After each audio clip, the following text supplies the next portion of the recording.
Hello everyone, welcome to my new channel which is known as current affairs show. So आज है 24 मई 2020। So start करते हैं आज के important current affairs. First question है हमारा, which country has been decided to withdrawal from open skies arm control treaty. Option है आपके पास Australia, Canada, USA and UK. तो सबसे पहले हमें समझना होगा कि open skies arm control treaty है क्या। ये एक ट्रीटी है जिसको 1 जनवरी 2002 को इस्टेब्लिश किया गया था। इसमें 35 कंट्रीज़ ने पार्ट लिया था। और इस ट्रीटी में क्या था कि जितने भी कंट्रीज़ हैं वो कोई भी ऐसा अनआर्म्ड एरियल सर्वेलेंस फ़्लाइट नहीं करेगा एक दूसरे कंट्री के ऊपर। मतलब कोई भी ऐसा फ़्लाइट नहीं उड़ाएगा जिसमें कोई भी हथियार लगाओ एक दूसरे कंट्री के ऊपर से। सो हमारे ऑप्शंस हैं, इनमें से करेक्ट आंसर हमारा होगा कौन सा, यूएसए। यूएसए ने क्या किया है, इस ट्रीटी से अपना विड्रॉल कर लिया है। बढ़ते हैं नेक्स्ट क्वेश्चन की तरफ। क्वेश्चन नंबर 2 कहता है, Commonwealth day celebrated in India in which date. Commonwealth day India में कौन से तारीख में मनाया जाता है, 22 में, 23 में, 24 में या फिर 9 मार्च। सो कॉमनवेल्थ डे है क्या, ये वो कंट्रीज़ मनाती हैं जो कभी ब्रिटिश एम्पायर के पार्ट में थे, लाइक कॉलोनीज़ थी। सो हमारा आंसर हो जाएगा इसमें से 24 मई को मनाया जाता है कॉमनवेल्थ डे इंडिया में। बढ़ते नेक्स्ट क्वेश्चन की तरफ। क्वेश्चन नंबर 3 है, recently when world turtle day was celebrated. So turtle day पूरी दुनिया में कब मनाया गया। ऑप्शन है 20 मई, 22 मई, 23 मई या फिर 18 मई। सो टर्टल डे मनाया क्यों जाता है, ऑब्वियसली अवेयरनेस फैलाने के लिए, ताकि लोगों को पता चले कि टर्टल भी हमारे लिए ज़रूरी है और टर्टल्स को बचाना कितना इंपॉर्टेंट है। ये बेसिकली यूएसए में हॉलीडे होती है इस दिन, तो ये हमारा मनाया जाता है हर साल 23 मई। ठीक है, बढ़ते नेक्स्ट क्वेश्चन की तरफ। क्वेश्चन नंबर 4 है, order me named E commerce app launched by which company.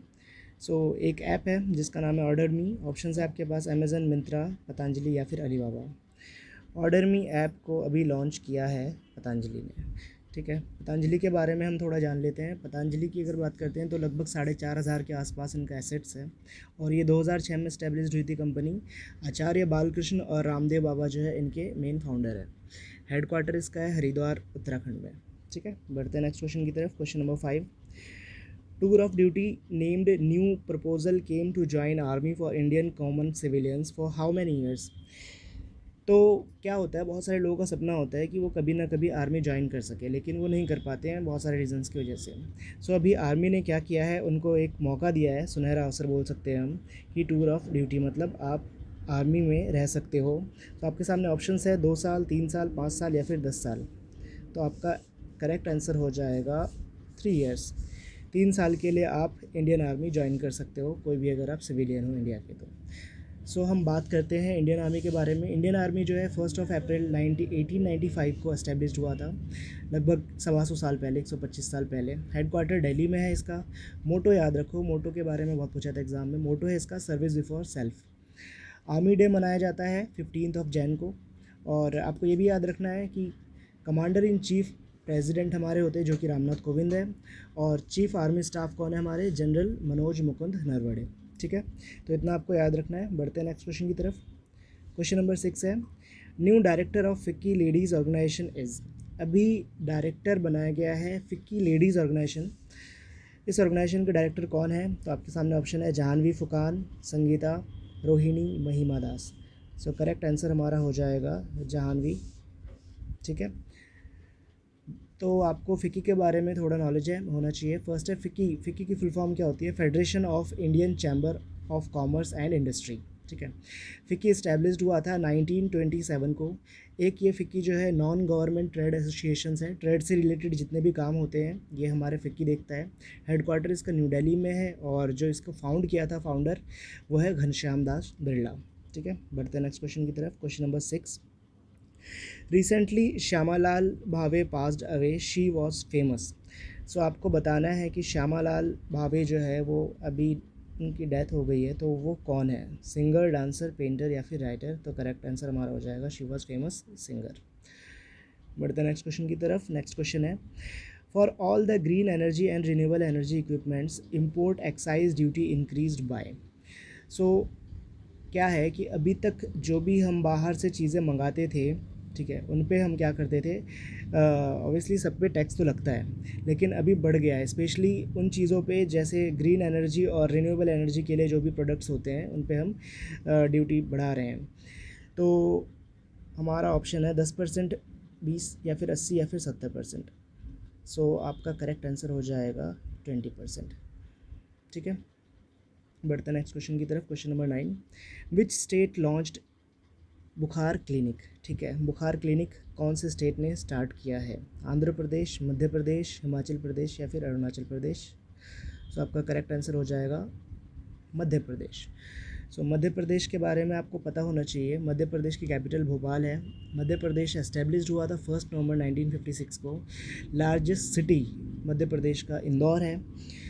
और अगर हम गवर्नर की बात करते हैं तो वो है लालजी टंडन, और मध्य प्रदेश का सीएम जो है वो शिवराज सिंह चौहान है।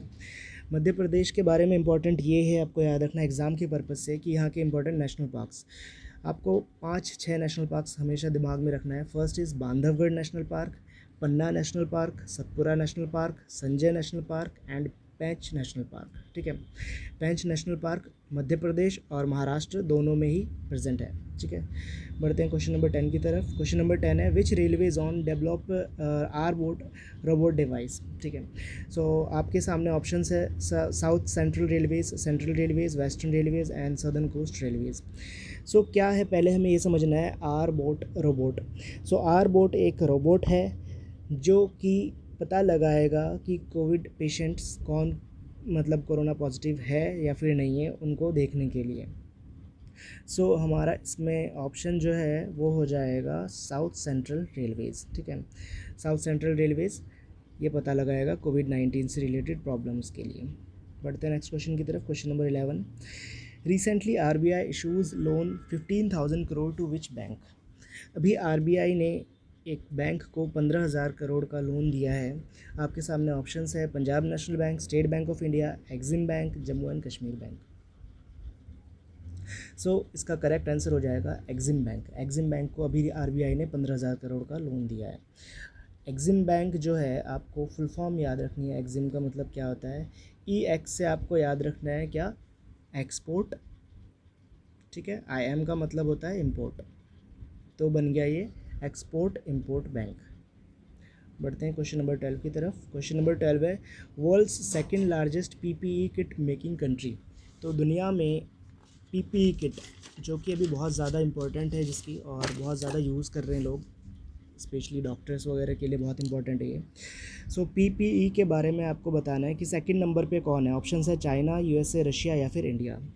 पीपीई को फुल फॉर्म एग्ज़ाम में पूछ लिया जाता है कि पीपीई है क्या आखिर, क्योंकि ये न्यू टर्म है, बहुत फ्रीक्वेंट यूज़ हो रहा है। सो पीपीई मतलब होता है P for personal protective and equipments. So PPE का मतलब आपको पता चल गया, पर्सनल प्रोटेक्टिव इक्विपमेंट्स। ऑप्शन है China, USA, Russia and India. तो सेकंड नंबर पे आ गया अपना इंडिया। फर्स्ट पे चाइना ही है, सेकंड पे इंडिया है। एक बात यह है कि डेली हम लोग लगभग 2 लाख पीपीई किट बना रहे हैं, जो कि हम इससे पहले एक भी पीपीई किट हमारे इंडिया में नहीं बनता था। ठीक है, बढ़ते क्वेश्चन नंबर 13 की तरफ। क्वेश्चन नंबर 13 है, government distribute how much money for bee farming. Bee farming के लिए गवर्नमेंट ने कितने पैसे अभी मंजूर किए हैं? आपको भी पता है कि बी जो मधुमक्खी है उसकी खेती के लिए गवर्नमेंट ने भी 500 करोड़ रुपीज़ अलॉट किए हैं, गवर्नमेंट ऑफ इंडिया ने। ठीक है, बढ़ते हैं नेक्स्ट क्वेश्चन की तरफ। Question number 14, which state allows to open all the stadium and sports complex. So अभी कोविड-19 की वजह से हर एक जगह सब कुछ बंद कर दिया था, लेकिन धीरे धीरे लॉकडाउन थोड़ा थोड़ा रिलैक्सेशन मिल रहा है हर स्टेट में। सो आपके सामने ऑप्शंस है कि स्टेडियम और स्पोर्ट्स कॉम्प्लेक्स कौन से स्टेट ने खोलने के लिए स्टार्ट किया है अपना प्रयत्न। तो सबसे पहला ऑप्शन है पंजाब, उत्तराखंड, हिमाचल एंड हरियाणा। तो करेक्ट आंसर हमारा हो जाएगा हरियाणा। हरियाणा ने स्टार्ट कर दिया है कि आप स्पोर्ट कॉम्प्लेक्स और स्टेडियम में आ सकते हैं, बट रेस्ट्रिक्शंस के साथ, जिसमें ऑडियंस नहीं होंगे। सो हरियाणा के बारे में जान लेते हैं हम। हरियाणा की अगर कैपिटल की बात करते हैं तो वो है चंडीगढ़। हरियाणा में टोटल 22 डिस्ट्रिक्ट है। हरियाणा का गवर्नमेंट जो है वो सत्यदेव नारायण आर्य है। हरियाणा का सीएम मनोहर लाल खट्टर, जो कि बीजेपी पार्टी से है। हरियाणा के बारे में कुछ एनिमल्स के बारे में आपको पता होना चाहिए कि एनिमल कौन है हरियाणा में। एनिमल हरियाणा का है black buck. And state bird जो है वो कौन है, वो है ब्लैक फ्रैंकलिन, ठीक है। एंड फ्लावर्स की बात अगर करें तो स्टेट फ्लावर है लोटस, और ट्री जो है वो है पीपल। सो बढ़ते हैं आज के लास्ट क्वेश्चन में, क्वेश्चन नंबर 15। क्वेश्चन नंबर 15 कहता है कि repo rate reduce to 40 basis points, now new repo rate is. So आपको ये वर्ड नया लग रहा होगा कि रेपो रेट है क्या, ठीक है। कॉमर्स वाले के स्टूडेंट्स के लिए ये नॉर्मल है, बट रेपो रेट्स हमारे बहुत इंपॉर्टेंट है। ये 40 बेसिस पॉइंट्स कम कर दिए गए हैं, तो अब नया रेपो रेट क्या है, वो 4% है, 4.4 है, 5 है, या फिर 3% है। सो पहले तो आपको ये समझना होगा कि ये रेपो रेट आखिर होता क्या है, ठीक है। सो रेपो रेट क्या होता है कि जब बैंक जो है आरबीआई से लोन ले तो उसको हम बोलते हैं रेपो रेट, ठीक है। सिंपल भाषा में जैसे हम बैंक से लोन लेते हैं तो नॉर्मल लोन होता है, ठीक है, जिस पे हम पे इंटरेस्ट लेती है बैंक की, ठीक है, 4% 5% आप पे इंटरेस्ट होगा। ऐसे ही बैंकों को भी पैसों की ज़रूरत होती है, तो फिर आरबीआई से क्या करते हैं, लोन लेते हैं, तो वो कहलाता है रेपो रेट।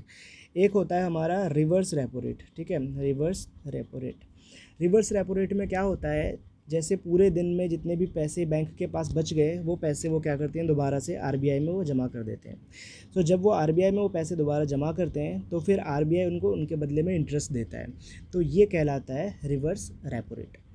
सो आपको सपोज़ समझ में आ गया होगा कि रिवर्स रेपो रेट और रेपो रेट क्या होता है, ठीक है। सो बेसिकली अभी क्या हुआ है कि रेपो रेट कोविड-19 की वजह से इंडिया में जो है वो 40 बेसिस पॉइंट को हम बीपीएस बोलते हैं, 40 बेसिस पॉइंट्स रेपो रेट क्या कर दिया गया है, घटा दिया गया है। सो फाइनली अभी 4.4 पहले था, और अब वो 40 बीपीएस घटने के बाद 4% हो गया है, ठीक है। तो आपको ये याद रखना है। सो आज के 15 क्वेश्चन हमारे ख़त्म हुए। आपके लिए मैं एक क्वेश्चन ऑफ द डे लेके आया हूँ। सपोज़ फर्स्ट क्वेश्चन है आपका कि tennis player Ashley John Cooper passed away, he was from. तो आपको कमेंट सेक्शन में बताना है कि ये टेनिस प्लेयर है एशले जॉन कॉपर, ये अभी पास मतलब गुजर गए हैं, तो बताना है कि ये कौन से कंट्री के थे, ब्रिटेन, ऑस्ट्रेलिया, कनाडा या फिर फ्रांस। होप सो कि आपको ये करंट अफेयर्स अच्छा लगा होगा। मैं कोशिश करूँगा इसमें और इम्प्रूवमेंट्स लाने की और बेटर तरीके से आपको समझाने की। सो प्लीज़ अगर आपको वीडियो पसंद आया हो तो आप लाइक कीजिए, सब्सक्राइब कीजिए एंड शेयर कीजिए अपने दोस्तों के साथ, ठीक है। Thank you so much.